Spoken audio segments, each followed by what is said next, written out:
담아둔 얘기를 꺼내 shout out loud 감춰온 빛을 향해 shine. So the first K-tuber opinion is that y'all used the girl groups grabbing more attention and boy groups not doing as well as a chance to hate on boy groups, saying that they do one type of sound or dark noise music or that girl groups are better than boy groups. Y'all used this opportunity to hate on BGs to bring up GGS, which shows how much y'all actually hate boy groups and don't care for them. And with the amount of channels I've seen saying negative things about boy groups, their opinions videos, imagine how many of them are using the popular opinion of girl groups being better, or boy groups doing one sound just to share the hate that they have on boy groups. I know that this is a bit of a stretch, but if people actually did love boy groups and cared for them, we'd see channels defending them for their music. But no, I haven't found one so far.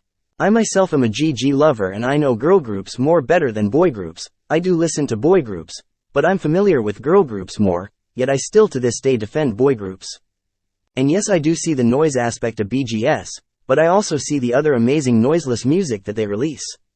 People only see the noise part of a boy group, so that's the only sound a boy group does for them in their eyes, because a couple of small handful of boy group songs made up their minds for them and made them believe that boy groups are bad when they're not, and both boys and girls are equally as amazing as each other. The next K-tuber opinion is that, I believe that there are some K-tubers who just say things that they probably don't actually mean.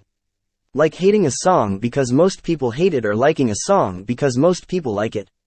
I learned from a friend on Discord that this is called herd mentality, which means making decisions based upon the actions of others.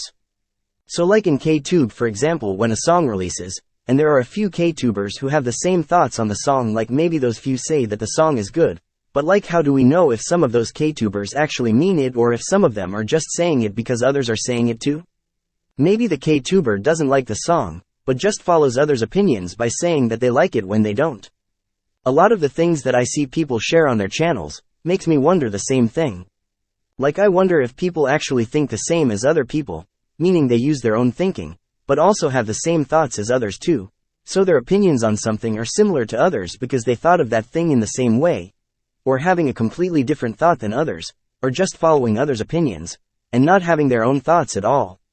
With the amount of people having similar thoughts or the same thoughts, who are original and who are just saying things because others saying it too. The next K-tuber opinion is that 4th gen don't lack vocals. Now I've talked about this before a lot, too much to count actually, but I always bring new thoughts to topics I talk about a million times. So yes, 4th gen don't lack vocals. I agree that there are bad vocalists or lacking vocalists in the 4th gen, but who's to say that 4th gen is the only one with lacking vocalists?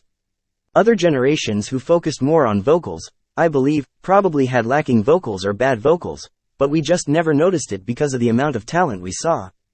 Plus for 4th gen, what if the idol or group that you say lack vocals, doesn't lack and has good vocals, but at some places they don't show it well, making y'all think it's lacking? What I mean to say is that if y'all hear an idol or group sing live and they sound bad on live stages and you call them bad or say their vocals lack, what if they sound better singing in a performance where they don't have to dance or use much energy? What if they sound good, but don't sound good singing while dancing and just sing better without the dancing?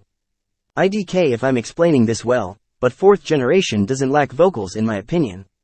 There are lots of factors that can make someone come off as lacking in the vocals department, like lack of training, lack of proper training, meaning training them in a way fitting to the vocalist, and working on what type of vocals the singer has, not fitting the song, not being able to hit the song or the song being out of key, range for the singer, not being able to sing and dance, but can sing better without dancing, etc.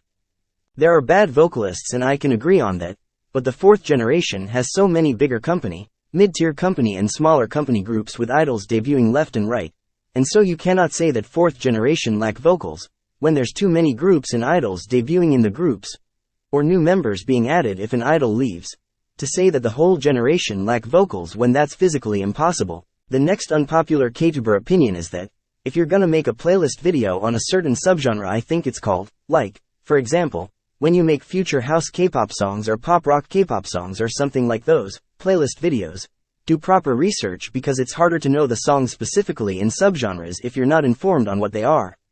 From what I've heard from someone who knows rock music and metal music and whatnot really well, K-tubers making pop-punk videos aren't really informed when making the videos, and they don't really make pop-punk videos with actual pop-punk songs. The songs are not pop-punk at all. And what I remember, they said that there's no pop-punk songs in K-pop yet. Not 100% sure.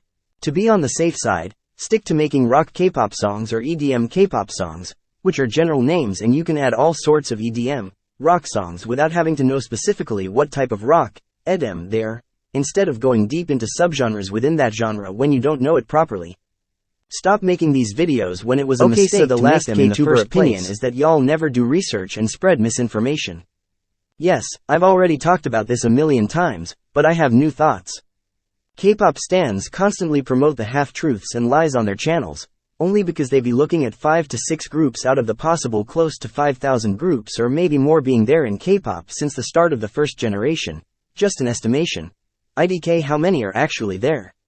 For my 300 subs, I'm ranking almost all 4th Gen GG debuts, and since ranking every single 4th girl Gen debut would be hard, I chose a couple of girl group debuts and the total I got is 163 girl groups. That shows how many girl groups have debuted in the 4th gen. This is not even the whole of the 4th gen girl groups, and yet y'all have the audacity to promote misinformations like minors are being normalized and rubbish like this, only because every time y'all spread misinformation, y'all be looking at the same 5 to 6 groups or 5 to 6 companies, and only look at new companies if they get well known enough to come on your radar. Y'all dismiss so many groups that debut into K-pop, because y'all look at the same groups every time, with 1 to 2 new groups, and call it a day and then go on your channels spreading the misinformation, when you yourself did the bare minimum of research or didn't do anything at all. Groups like Ikling, they debuted in April of 2023, who have actual adults. 3 out of the 4 members are 90s born, and for the 4th member her age isn't listed, but I think not sure that she's an adult, get unnoticed by people because they don't want to give adults in the industry some spotlight, but rather continue talking about the minor idols. I don't want you to stan Nugis, I just want you to show some facts and truths. Show the reality and not what's fake, because Nugis are also K-pop.